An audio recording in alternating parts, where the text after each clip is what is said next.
Hello gorgeous peeps, I'm Chris from TechSpert and today we're going to be taking a good hard squint at the Black Shark 4 Pro gaming smartphone. Now if you're after a dedicated gaming smartphone to get the most out of your PUBGs, your Call of Duties and all that, but you're not absolutely loaded, well the Black Sharks are definitely one of the ways to go. Strong rivals to the Red Magics of the world, great gaming grunt and plenty of dedicated gaming features chucked in there as well, but for an affordable price tag. Now I have already reviewed the original Black Shark 4 gaming smartphone right here on TechSpert. The main difference between that model and this here Pro version is the fact you've got the Snapdragon 888 chipset packed in here for even greater gaming grunt. But enough of me banging on, let's whip the Black Shark 4 Pro and out of the box, take you on a full-on tour of the hardware and software, test out the gaming features and see just how good it is at playing the likes of Genshin Impact on top detail settings for prolonged periods of time. And for more on the latest and greatest tech, please do subscribe and ding that notifications bell. Cheers!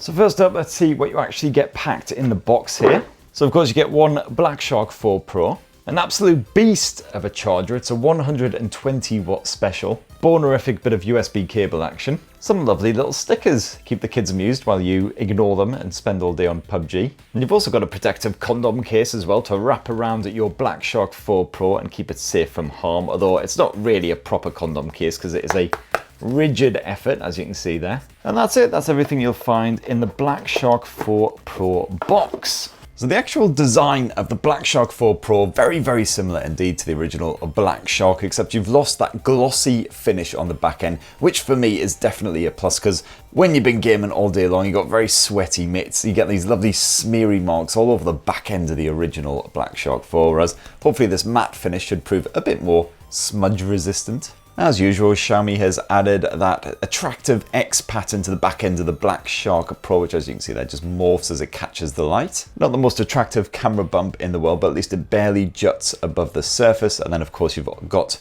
the usual backlight shenanigans. And you can change up the light and effect by heading, unsurprisingly, into the Light Effect app. And this allows you to tweak the behavior of the lights depending on what the scenario is. So if you've got an incoming call, various other notifications, if the phone is charging, or simply if the screen is off. And this is fully customizable as well. So you can have the light just coming on. You can have a breathing style effect. And of course you can change up the actual colors as well. You can even have that light pulsing a variety of colors if you can't make your mind up. And then just give your pattern a name and you're good to go. And there you have it, there's our spurterific light and display whenever the screen is off. Of course, because this is a metal frame, it should prove nice and hardy over time, so no worries if you want something to just chuck in a backpack and basically forget about. And at 220 grams, yes, it does have a serious proper heft to it as well, definitely like every other gaming phone I've reviewed. So anyway, let's turn our attention to the software, and what you got here is the JoyUI 12 launcher, which is essentially MIUI 12 but with a few bonus gaming bits chucked on top, and not as much crapware as well, which is great to see, no TikTok or any of that other bollocks. As you can see there, JoyUI is running on top of Android version 11, not the freshest Android 12, unfortunately, no idea when that's going to get updated, and the security updates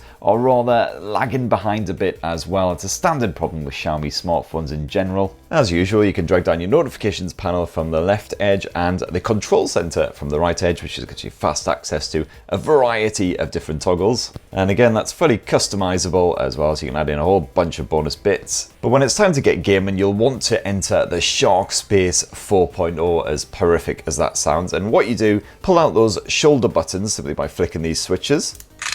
Love the sound of that. And then you've just got to hold down both shoulder buttons at the same time for about a second.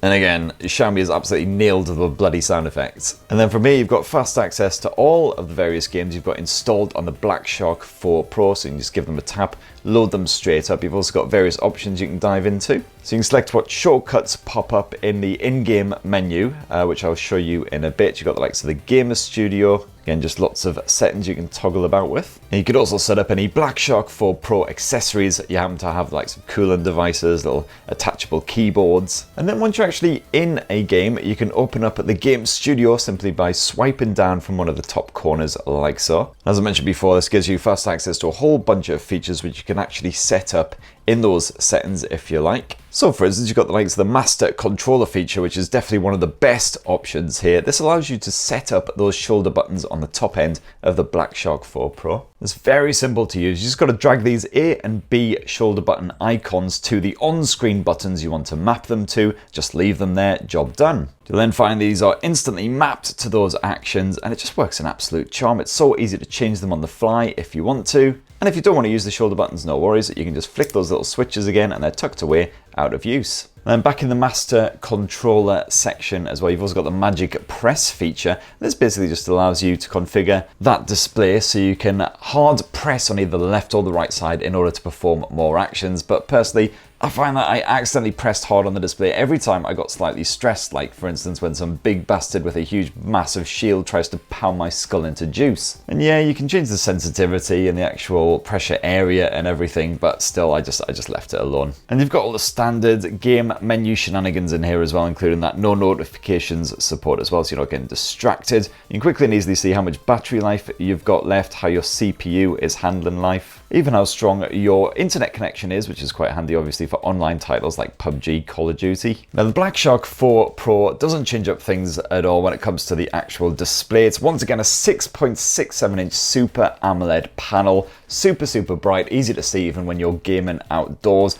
really nice punchy colors and fully customizable too. It's a full HD plus resolution, 2400 by 1080, so again fine detail despite the fact it is a whopper of a panel. You do have a selfie orifice slightly poking its way into the action when you go full screen, which is quite rare for a gaming smartphone, but again that's something that you found on the original Black Shark 4 as well. It didn't really bother me at all when I was doing my Genshin Impacts, my Call of Duties, etc., but I can understand if it's the kind of thing that might turn you off. Got support for up to 144 Hz refresh on this thing and 720 Hz touch response as well, so every little poke, jab, swipe, etc. instantly replicated in game, no hanging about, so definitely no issues there. You've also got a stereo speaker setup here on the Black Shark 4 Pro, like most gaming smartphones of course, and it is proper bloody good. Let's just give it a quick sample. It does still seem really strange not having the old touch bar up at the top of the keyboard, of course, although it was woefully unsupported. So super loud on that top volume, but great quality audio as well. Definitely one of the best stereo speaker setups out there, comparable to the likes of the Asus ROG phone, which is far more expensive. One of the few areas where the Black Shark 4 Pro really earns that Pro title is the fact you've got the Snapdragon 888 chipset packed in here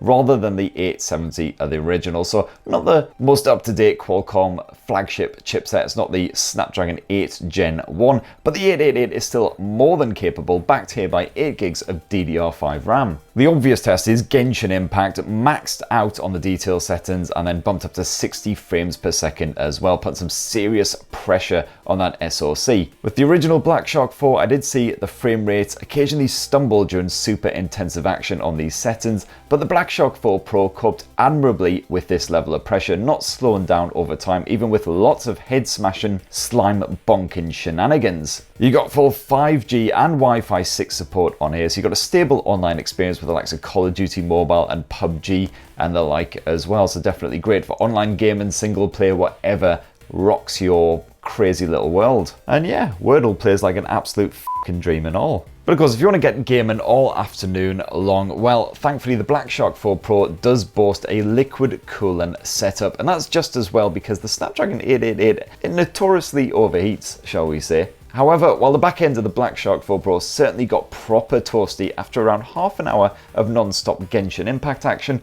I did not see the performance suffer as a result, and even when my playtime topped an hour, again it was still running beautifully, albeit my fingers were getting rather moist and sweaty. You got a 4500 mAh battery packed inside of this bad boy, still quite dinky for a gaming smartphone, but it's the same as the original Black Shark 4, and sure enough the battery life here dropped faster than Boris Johnson's approval ratings when I was playing Genshin Impact, Call of Duty Mobile, any kind of title. Don't expect to get any more than about 3 hours of gaming action from a single charge of this thing, although at least you do have that 120 watt wired charging support with the 120 watt adapter bundled in the box as well, so if you are running low on juice you can just get it plugged in. What I would say though is do not plug this thing in with that 120 watt charger and then continue to play the likes of Genshin Impact, because this thing will go into molten lava overload modes. And you got a choice of 128 or 256 gigs of onboard storage. If you go for the 128 gig model, which is what I've got, that will fill up fairly fast though if you're going to be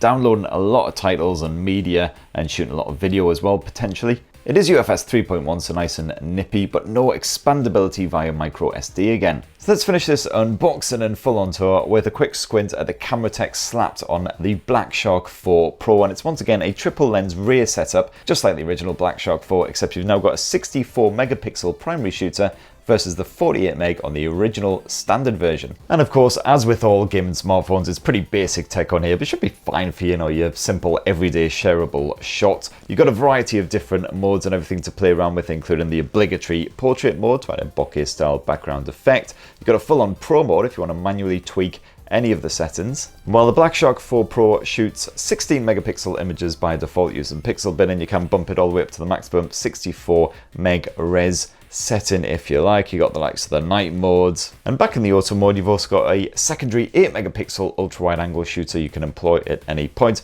and the final lens there is a 5 megapixel macro shooter. Still don't really understand the point, but hey ho. And if you wanted to shoot video for whatever reason with that rear camera as well, well, you do top off at 4K resolution at either 30 or 60 frames per second. And then last up, around the front end of the Black Shark 4 Pro, you've got a 20 megapixel selfie shooter. Obviously great if you want to record your happy mug celebrating after a fantastic Call of Duty victory. Just have to make sure you stay relatively still during your celebrations, otherwise it'll come out quite blurry. And using that 20 megapixel selfie camera on the Black Shark 4 Pro, you can shoot up to full HD resolution video at 30 frames per second. If you want to do your bit of vlogging while you are gaming or anything like that, well, it'll do the job. And there she blows. That in a nutshell is the Black Shark 4 Pro. As you can see, not exactly a huge upgrade over the original Black Shark 4, but if you want that extra bit of gaming grunt for the likes of Genshin Impact, you're a seriously demanding gaming user, then it's probably worth the extra bit of scratch. But it'd be great to hear your thoughts down in the comments below if you've either been using the Black Shark 4 Pro, whether you love it or whether you're not really much of a fan, or if you are tempted by it, why? It'd be great to hear